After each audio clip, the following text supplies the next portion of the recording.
معلوم ہے کہ کل سورج گرہن ہے اور خبریں یہ آ رہی ہیں کہ 80% سورج کل گرہن ہوگا۔ اس بارے میں اسلامی حکام کیا ہیں، شریعت کیا کہتی ہے، اس کے لیے علماء نے سوچا ہے کہ کچھ باتیں عوام تک پہنچائی جائیں، تو اس لیے میں نے بھی ارادہ کیا کہ شرعی حکام اس بارے میں بتائے جائیں، اس میں حکمتیں کیا ہیں۔ رسول اللہ صلی اللہ علیہ وسلم کے دور میں سورج گرہن ہوا ہے۔ آپ صلی اللہ علیہ وسلم کے نرینہ اولاد نہیں تھی، آپ کو اللہ نے اولاد دی اور آپ کے بیٹے کی موت واقع ہوئی۔ یہ ایک بہت بڑا حادثہ تھا اس وقت، کیونکہ عرب میں نرینہ اولاد کی بڑی ویلیو تھی۔ آپ صلی اللہ علیہ وسلم کو اللہ نے بیٹیاں دیں، بیٹا نہیں دی، اور بیٹا دے کے اٹھا لیا، تو ایک بہت بڑا واقعہ تھا، اور اللہ کی قدرت کے اسی دن سورج بھی گرہن ہو گیا۔ تو عرب یہ کہا کرتے تھے، زمانہ جاہلیت میں یہ بات مشہور تھی کہ کوئی بہت بڑا دنیا میں واقعہ ہوتا ہے تو سورج یا چاند گرہن ہو جاتے ہیں۔ اسی دن سورج بھی گرہن ہوا تو یہ بات پھیل گئی کہ محمد صلی اللہ علیہ وسلم سید الانبیاء رسول اللہ صلی اللہ علیہ وسلم کے بیٹے کی چونکہ موت واقع ہوئی ہے اس لیے سورج گرہن ہوا ہے۔ آپ صلی اللہ علیہ وسلم نے اس بات کی تردید فرمائی اور آپ نے فرمایا ان الشمس والقمر آیتان من آیات اللہ لا ينکسفان بموت احدہم، کہ سورج اور چاند اللہ کی نشانیوں میں سے ایک نشانی ہے، لا ينکسفان بموت احدہم آیاتہ، نہ تو یہ کسی کی موت کی وجہ سے گرہن ہوتے ہیں نہ کسی کی زندگی کی وجہ سے، بل یخوف اللہ بہما عبادہ، اللہ ان کے ذریعے اپنے بندوں کو ڈراتے ہیں۔ یہ بخاری مسلم کی حدیث ہے، اپنے بندوں کو خوف زدہ کرتے ہیں۔ تو یہ اللہ کی نشانیاں ہیں، اور آپ صلی اللہ علیہ وسلم نے اس موقع پر نماز کا حکم دیا، اللہ کے سامنے عاجزی اور انکساری کا حکم دیا۔ دیکھیے یہاں ایک بہت اہم پوائنٹ کی بات ہے ان لوگوں کے لیے جو اسلام کے خلاف ہیں، جو محمد صلی اللہ علیہ وسلم سرور دو عالم سید الانبیاء صلی اللہ علیہ وسلم کو سچا نبی نہیں مانتے، ان کے لیے اس حدیث میں آپ صلی اللہ علیہ وسلم کی نبوت کی ایک بہت زبردست دلیل موجود ہے۔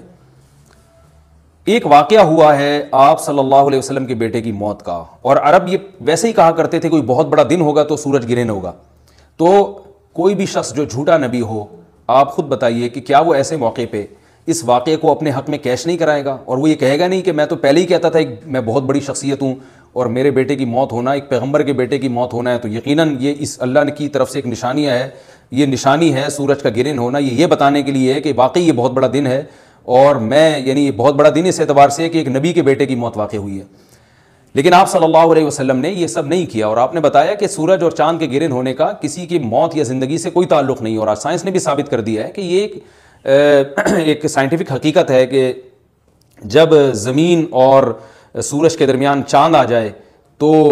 سورج گرہن ہو جاتا ہے، اور جب چاند اور سورج کے درمیان زمین آ جائے اور سورج کی روشنی چاند تک نہ پہنچ رہی ہو تو چاند گرہن ہو جاتا ہے۔ تو یہ ایک اس میں عبرت کی بات بھی ہے ان لوگوں کے لیے جو آپ صلی اللہ علیہ وسلم کی نبوت میں شک کرتے ہیں۔ البتہ آپ صلی اللہ علیہ وسلم نے اس موقع پر ہمیں حکم دیا کہ اللہ سے تضرع اور عاجزی اور انکساری کی جائے، اپنے گناہوں کی معافی مانگی جائے، اور نماز آپ صلی اللہ علیہ وسلم نے پڑھی۔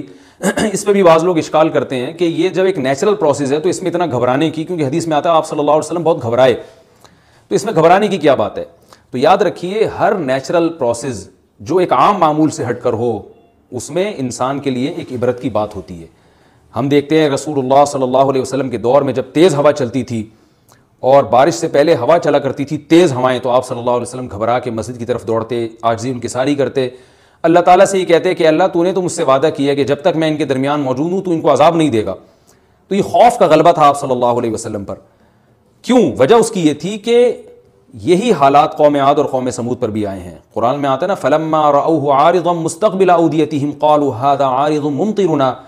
بَلْ هُوَ مَا اسْتَعْجَلْتُمْ بِهِ رِيحٌ فِيهَا عَذَابٌ أَلِيمٌ تُدَمِّرُ كُلَّ شَيْءٍ بِأَمْرِ رَبِّهَا فَأَصْبَحُوا لَا يُرَىٰ إِلَّا مَسَاكِنُهُمْ، کہ وہ بادلوں کو دیکھ کے کہنے لگے یہ تو ایک معمول کے مطابق بادل ہیں جو برسیں گے اور بارش ہوگی۔ تو پیغمبر نے کیا کہا کہ یہ بارش نہیں ہے بلکہ یہ وہ عذاب ہے جس کی تم جلدی کیا کرتے تھے، اور اس میں ایک ایسی ہوا ہے جو اللہ کے حکم سے ہر چیز کو ہلاک کر دے گی۔ اور پھر ان پر ایک ہفتہ عذاب آیا، اور قرآن کہتا ہے کہ وہ ایسے پڑھ کے ہلاک ہو گئے کہ فَتَرَ الْقَوْمَ فِيهَا صَرْعَىٰ كَأَنَّهُمْ أَعْجَازُ نَخْلٍ خَاوِيَةٍ، اے مخاطب اگر تو ان کو دیکھتا تو ایسے لگتا کھجور کے تنے ہیں جو اوندھے پڑے ہوئے ہیں۔ تو ایسے ہوا نے ان کو تہس نہس کر دیا۔ تو یہ عام معمول سے ہٹ کے جب بھی اس کائنات میں کوئی تغیر آتا ہے تو اللہ کی نشانیوں میں سے ایک سائنٹیفک حقیقت بھی ہے، اس کی ایک لاجک بھی ہے، لیکن اس کے ساتھ ساتھ اللہ کی نشانیوں میں سے ایک نشانی بھی ہے، اور ایسی نشانی ہے جس سے ہمیں ڈرنا چاہیے کہ اللہ تعالیٰ کو اختیار ہے، وہ جب چاہے سورج کی روشنی چھین لے، چاہے کسی بھی طرح سے چھینے۔ اور یہ بھی ایک سائنٹیفک حقیقت ہے جو آپ صلی اللہ علیہ وسلم کی نبوت پر جس نے ایک مہر لگا دی ہے کہ سورج اور چاند کا گرہن ہونا، اگرچہ ایک لاجک ہے کہ چاند سورج کے سامنے آ جائے تو سورج گرہن ہو جاتا ہے، لیکن اس بارے میں جو ہماری تحقیق ہے، جو سائنسدان کہتے ہیں کہ یہ وقت یعنی خطرے کا وقت ہوتا ہے، سورج سے ایسی خطرناک ریز نکلتی ہیں جو نقصان کا سبب بن سکتی ہیں، تبھی بعض حضرات سورج کی طرف دیکھنے سے بھی منع کرتے ہیں، اور یعنی نظام میں تھوڑی ایک عام نارمل روٹین سے ہٹ کے اس کائنات کا نظام چلتا ہے، تو اس لیے یہ اس کائنات کے لیے، زمین کے لیے ڈینجرس ہو سکتا ہے، اور جو گریوٹی اور جو کشش کا نظام ہے اس میں بھی خلل واقع ہوتا ہے، تو ایسا نہیں ہے کہ یہ بالکل ایک نارمل کنڈیشن ہوتی ہے اور اس کا کوئی نقصان ہی نہیں ہے، یہ بالکل غلط ہے، اس میں نقصان کا بہرحال خطرہ ہے، اور اس بات کا امکان موجود ہوتا ہے کہ قدرت انسانوں سے انتقام لے یا انسانوں کو نقصان پہنچائے، اور ویسے بھی جن کے دلوں میں اللہ کا خوف ہوتا ہے وہ تو ویسے ہی اللہ کے وہم من خشیتہ، قرآن مجید میں اللہ تعالیٰ کے ارشاد ہے کہ مشرکین بار بار یہ سوال پوچھتے تھے قیامت کب آئے گی کب آئے گی، اللہ فرماتے ہیں لیکن جو مومنین ہیں ان کو اس سے غرض نہیں ہے کہ کب آئے گی، والذین آمنوا مشفقون منہا، وہ تو قیامت سے گھبراتے ہیں کہ پتہ نہیں ابھی نہ آ جائے، تو جس کے دل میں اللہ کا خوف ہوتا ہے اس کے زندگی گزارنے کا طریقہ کچھ اور ہوتا ہے، وہ بات بات پہ اللہ سے ڈرتا ہے، اس کو اللہ سے ڈرنے کا بہانہ چاہیے، اس کو توبہ کا بہانہ چاہیے، تو اس بحث میں پڑھنا کہ یہ تو ایک لاجیکلی ایک سورج کی روشنی غائب ہو جائے گی، وہ ٹھیک ہے، یہ سائنسدانوں کا شعبہ ہے کہ کیوں غائب ہو رہی ہے، ماہرین فلکیات کا شعبہ ہے، لیکن اہل ایمان کا جو کام ہے اس موقع پر، ان کا جو وظیفہ ہے وہ یہ کہیں کہ اللہ کی نشانیوں میں سے ایک نشانی ہے، اللہ اپنی قدرت دنیا میں دکھاتا ہے کہ میں یہ بھی کر سکتا ہوں چاہے کسی بھی طریقے سے کروں، تو ہمیں اس موقع پر بہرحال اللہ کے سامنے جھکنا چاہیے، اپنے گناہوں سے معافی مانگنی چاہیے، اور وہی عمل کرنا چاہیے جو رسول اللہ صلی اللہ علیہ وسلم نے ہمیں بتایا ہے، اور اس بارے میں جو توہمات پھیلے ہوئے ہیں اس سے بھی ہمیں اجتناب کرنا چاہیے، جیسے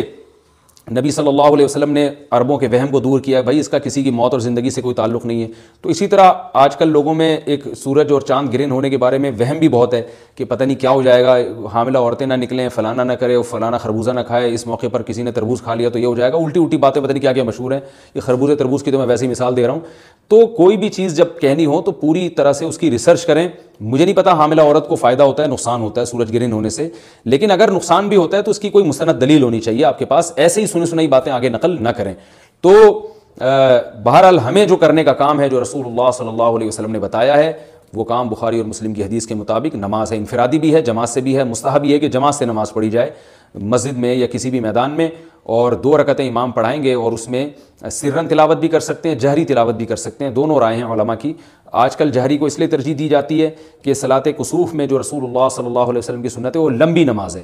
تو لمبی نماز پڑھیں گے تو اگر آپ آہستہ آواز سے پڑھیں گے تو لوگوں کو تھکاوٹ کا احساس زیادہ ہوتا ہے، جہری پڑھیں گے تو تھکاوٹ کا احساس کم ہوتا ہے، تو اس لیے دونوں قولوں پہ فتویٰ دیا جاتا ہے، وہ ایک قول راجح ہے اور ایک میں آسانی ہے، تو آسانی اس قول میں ہے کہ جہری تلاوت کی جائے، اس میں لوگوں کو نماز میں کھڑا رہنا آسان ہوتا ہے، تو لمبی سے لمبی نماز پڑھی جائے۔